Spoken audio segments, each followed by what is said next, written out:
Hello everyone, welcome to my channel. Good morning all. तर आजची recipe काय आहे ते तुम्हाला कळलीच आहे. ते आहे अळूच्या वड्या. ह्या 10 पानं आहेत ही अळूची आणि खूप फ्रेश अळू मिळतो.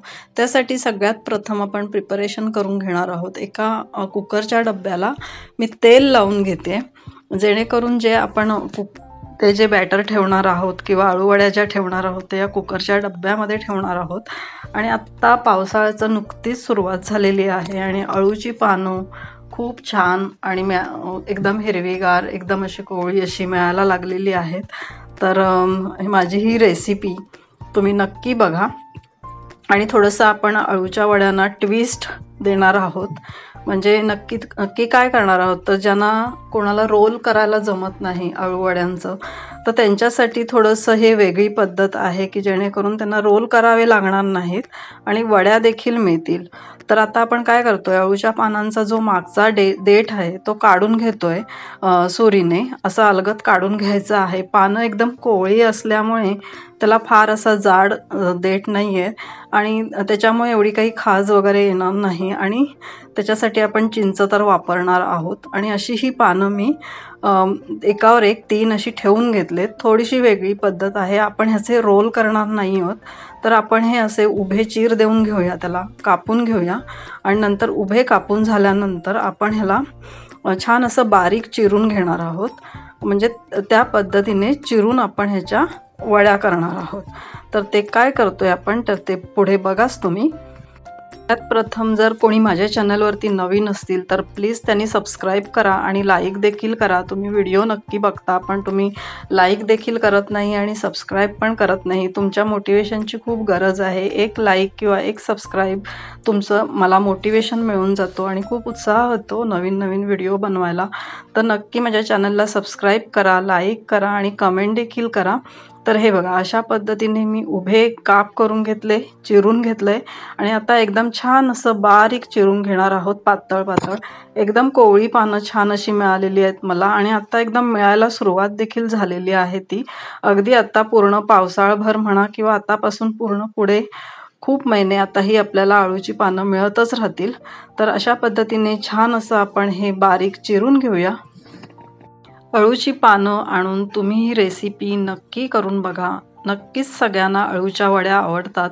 कुणाला फ्राय केलेल्या आवडतात, कुणाला शालो फ्राय केलेल्या आवडतात. कोणत्याही परिस्थितीत जर वड्या खाल्ल्या तर खूपच छान आहे. आणि हे अळू हे आपल्या शरीरासाठी खूप हेल्दी आहे. मला तर नुसत्या वाफवलेल्या वड्या देखील आवडतात. त्या अशाच खायला पण खूप सुंदर लागतात आणि टेस्टी देखील लागतात. तर हे अशा पद्धतीने आपण सगळी अळूची पानं चिरून घेतलेत आणि मी एका बाउलमध्ये हे काढून घेते आहे पूर्ण पानं. आणि मी जी पानं धुवून स्वच्छ पुसून अशी घेतली होती, नंतर त्याचे मागच्या शिरा काढून टाकल्या होत्या. आणि शिरा नक्की काढून टाका, त्याच्यामुळे जेणेकरून काही खाज येणार. यामध्ये मी अर्धी वाटी तांदळाचं पीठ, अर्धी वाटी ज्वारीचं पीठ आणि नंतर 1 ते 2 वाट्या जवळजवळ एवढं भरतील एवढं मी बेसन टाकलेलं आहे. त्याच्यापेक्षा कमी देखील बेसन टाकू शकतो. आलं, लसूण आणि मिरची, कोथिंबीर याची पेस्ट 1 चमचा टाकलेली आहे. तुम्ही बेसन पीठ हे जे आहे ते अंदाजाने घेऊ शकता. त्याच्यामध्ये काही ते ऑप्शनल आहे, पण ही पिठं मी मुद्दाम टाकले तांदळाचे आणि ज्वारीचे की जेणेकरून ते पौष्टिक आणि खुसखुशीत होईल. ही मी इमलीची चटणी म्हणजे चिंचेचा कोळ म्हणतो ना आपण, जे गूळ आणि चिंच ह्याचा कोळ केलेला आहे माझ्याकडे, ती मी ह्याच्यामध्ये टाकलेला आहे 4 ते 5 चमचे. नंतर पाव चमचा हळद घेतलेली आहे, अर्धा चमचा काश्मीरी रेड चिली घेतलेले आहे आणि 1 ते 1.5 चमचा मी लाल तिखट याच्यामध्ये घेणार आहे. जेणेकरून आपल्याला जेवढं तिखट पाहिजे तेवढं तुम्ही घेऊ शकता. आणि ह्याला एक वेगळा ट्विस्ट म्हणून मी मॅगी मसाला टाकते. मॅगी मसाल्याची टेस्ट अमेझिंग येते. आणि हे बघा, ह्याच्यामध्ये मी ओवा टाकते आहे.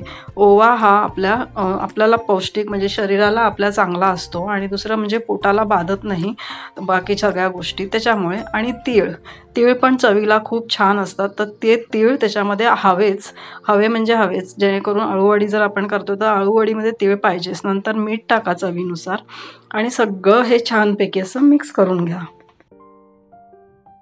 तुम्ही इथे बघू शकता, इथे आपलं छान असा गोळा तयार झालाय। आपण असेही रोल करू शकतो, म्हणजे असे हे बघा, या पद्धतीने देखील आपण रोल करून कुकरच्या डब्यामध्ये ठेवू शकतो। पण मी तुम्हाला एक वेगळा प्रकार दाखवणार आहे, ज्यांना कुणाला हेही जमत नाही त्यांनी डायरेक्ट हे असं थापून घ्यायचं आहे।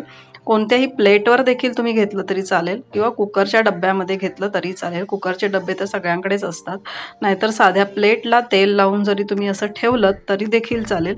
असं पूर्ण छान असं दाबून घ्यायचं आहे मस्त असं, आणि ते बिलकुल हाताला चिपकत नाही। तुम्ही बघू शकताय त्याच्यामध्ये मी ज्वारीचं पीठ, तांदळाचं पीठ आणि बेसन असं सर्व टाकल्यामुळे ते आपल्या हाताला चिपकत नाहीये। जर नुसतं तुम्ही बेसन टाकलं असतं तर ते हाताला चिपकलं असतं। आणि थोडासा ट्विस्ट देण्यासाठी, एक युनिकनेस आणण्यासाठी मी मॅगी मसाला टाकलाय, आणि मॅगी मसाल्याची टेस्ट खरंच खूप छान येते।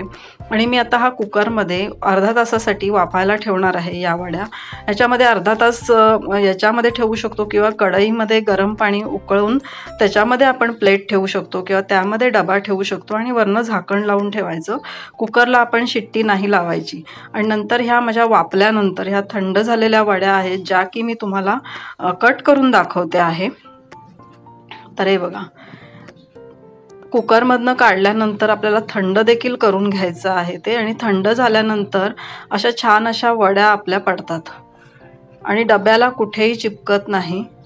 हे बघा, अशा पद्धतीने तुम्ही छोट्या मोठ्या कोणत्याही आकाराच्या करू शकता। मी थोड्या छोट्याच केलेल्या आहेत, जेणेकरून आपल्याला नंतर ते जेव्हा फोडणी द्यायची आहे तेव्हा बरं पडतं। तर अशा पद्धतीने ह्या बघा इझिली निघतात जेव्हा आपण कट करतो तेव्हा। मला जर ह्या पद्धतीने करायचं नसेल तर तुम्हाला मी जसा रोल दाखवला होता करायचा त्या पद्धतीने केले तरीही चालतील, पण ही पद्धत सगळ्यात सोपी आहे। ह्याच्यामध्ये काहीच झंझट नाही, कोणत्याही प्रकारचं पानं रोल करायची गरज नाही, तो रोल सुटतो, त्याच्यामुळे खूप सारे प्रॉब्लेम्स होतात। ह्या बघा, अशा प्रकारे आपल्या वड्या तयार झाल्यात। आता मी पुढची प्रोसेस दाखवते तुम्हाला। या वड्या मी खूप जास्त तेलावरती काही तळणार नाहीये, नॉर्मल मी एक फोडणी करून घेणार आहे आणि त्याच्यात ट्विस्ट करून आपण हे छानपैकी मिक्स करून घेणार आहोत। आणि ह्याच्यामध्ये मी राई टाकलेली आहे, ती राई छान तडतडते आहे, मस्त असा सुगंध येतो आहे। त्याच्यात मी कढीपत्त्याची पानं टाकलेत आणि राई अशा एवढंच टाकलं, आणि ह्याच्यावरती ह्या फोडणीवरती आपण हे मिक्स करून घेणार आहोत। या पूर्ण वड्यांवरती आपण ही फोडणी टाकली तरीही चालते, पण मी त्यामध्ये हे मिक्स करून घेते आहे। हेही खायला उत्तम लागतं, चवीला खूप छान लागतं, हे एकदम टेस्टी लागतं। तुम्ही नक्की ही माझी रेसिपी करून बघा, तुम्हाला नक्कीच आवडेल। अळूवडीचा रोल जो आपण करतो त्याला एक पर्याय म्हणून हे अशा पद्धतीने आपण ह्या वड्या केल्या तरी खूप खूप खूप छान आणि टेस्टी लागतात, कारण अळूवडे हा प्रकार पारंपरिक आहे आणि दिसायला आणि चवीला अतिशय सुंदर असा हा प्रकार आहे। तुम्ही सगळ्यांनी नक्की करून बघा, आणि माझी ही रेसिपी आजची जर तुम्हाला आवडली असेल तर प्लीज माझ्या चॅनलला सबस्क्राईब करा, एक लाईक तर नक्कीच करा आणि कमेंट करायला विसरू नका। Thank you so much. आजचा हा व्हिडिओ तुम्ही शेवटपर्यंत बघितला त्याबद्दल।